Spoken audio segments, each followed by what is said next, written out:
राम राम। इस बार निर्जला एकादशी 18 जून 2024 मंगलवार के दिन आ रही है। काफ़ी लोगों के प्रश्न थे कि 17 तारीख को मनाएं या 18 तारीख को, तो निर्जला एकादशी हमें सबको 18 जून को ही मनाना है। आज हम इसके पारण का समय और निर्जला एकादशी के महात्म्य के विषय में भी निवेदन करेंगे। निर्जला एकादशी ये ज्येष्ठ महीने की शुक्ल पक्ष की एकादशी होती है और इसका महात्म्य संपूर्ण वेदों में, पुराणों में भी लिखा है। महाभारत में बड़ा विस्तार से निर्जला एकादशी का महात्म्य लिखा है। इसी को भीमसेनी एकादशी भी कहते हैं।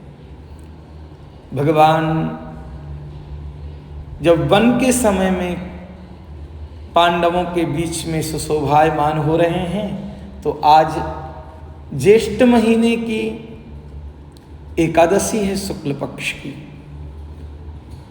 पांचों पांडव, द्रौपदी, मां कुंती बैठी हुई हैं।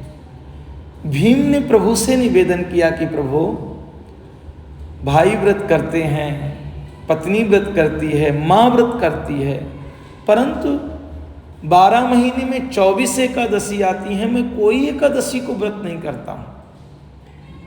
आप तो मुझे संक्षिप्त में ऐसा बताइए कि मुझे कौन सा व्रत करना चाहिए।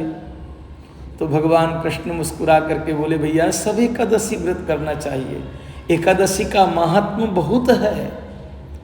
भक्तों, श्री गर्ग संहिता में माधुर्य खंड के 8वें अध्याय में 52 नंबर श्लोक, जो कि नारद और राजा बहुलस्व के बीच में संवाद है, तो नारद जी ने महात्म कहा है, 10 वर्ष सहस्राणि तपस्या तप्ततिवो नरः तत्तुल्यं फलमाप्नोति 12 व्रत कृन्नरः। हे राजन, एकादशी व्रत करके 12 के दिन जो व्रत का पारायण करते हैं, उन्हें अगर कोई 10 वर्ष तक घोर तपस्या करे, उतना ही फल उन्हें एकादशी के व्रत से प्राप्त हो जाता है। बृहन नारदीय पुराण में तो उत्तरखंड के अध्याय 1 में 13 और 14 नंबर श्लोक में वशिष्ठ जी ने मानधाता को एकादशी का महात्म्य कहा है। अश्वमेध सहस्राणि राजसूय शतानि च एकादश्योपवासस्य फलं नार्हति षोडशीम्।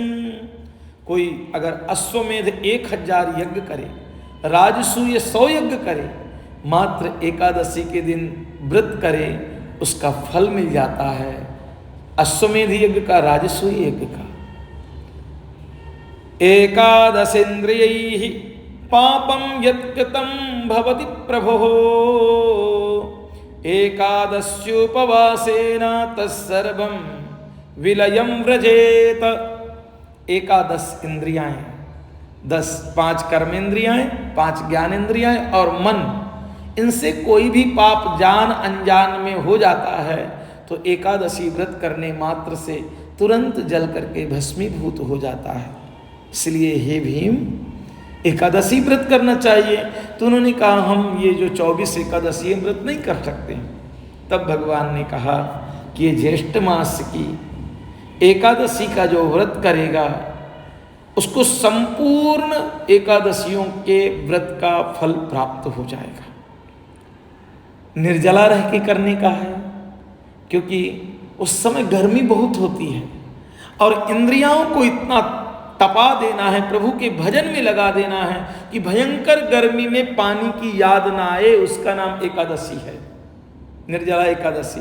कई लोग हम जल नहीं पिएंगे, अन्न नहीं खाएंगे, और जल की और अन्न की 24 घंटे चिंतन कर रहे हैं, एकादशी व्रत भंग माना जाता है। आप उस दिन प्रभु लगन में, प्रभु भजन में इतने विरक्त हो जाओ, इतने डूब जाओ कि आपको जल और भोजन की याद ही ना आए। व्रत का मतलब होता है प्रतिज्ञा। आज मैं भगवान मैं डूबूंगा, आज भगवान का हो जाऊंगा, संसार से लेस मात्र मेरा संबंध नहीं रहेगा, ना शरीर की सुध रहेगी, ना भोजन की, ना जल की, उसको व्रत कहते हैं।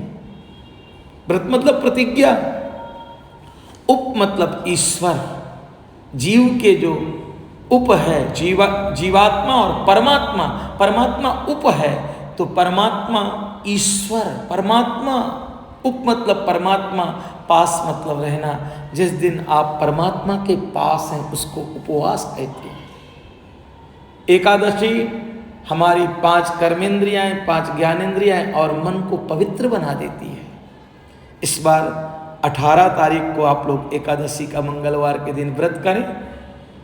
पूरे दिन ओम नमो भगवते वासुदेवाय नमः मंत्र का जप करना है, और जब संध्या आए तो संध्या के समय स्नान आदि करके भगवान की आरती, भगवान को पंचामृत से अभिषेक, और पंचामृत अभिषेक करने के बाद में सुबह जब 19 तारीख होगी तो इस बार पारण का जो समय दिया गया है वो प्रातः 6 बजे से 8 बजे के बीच में पारण का समय है।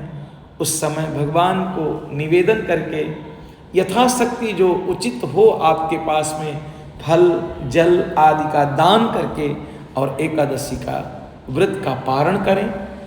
ये जो व्रत है परम पवित्र है, ये आपके जन्म जन्मांतर के पापों का विनाश करने वाला है, आपके पितरों को तृप्ति देने वाला है, आपके घर में कुटुंब वृद्धि, धन वृद्धि, ऐश्वर्य वृद्धि, राज्य वृद्धि करने वाला है। इस व्रत को नियम पूर्वक आप सब करें। सब लोगों को राम राम राम राम राम राम।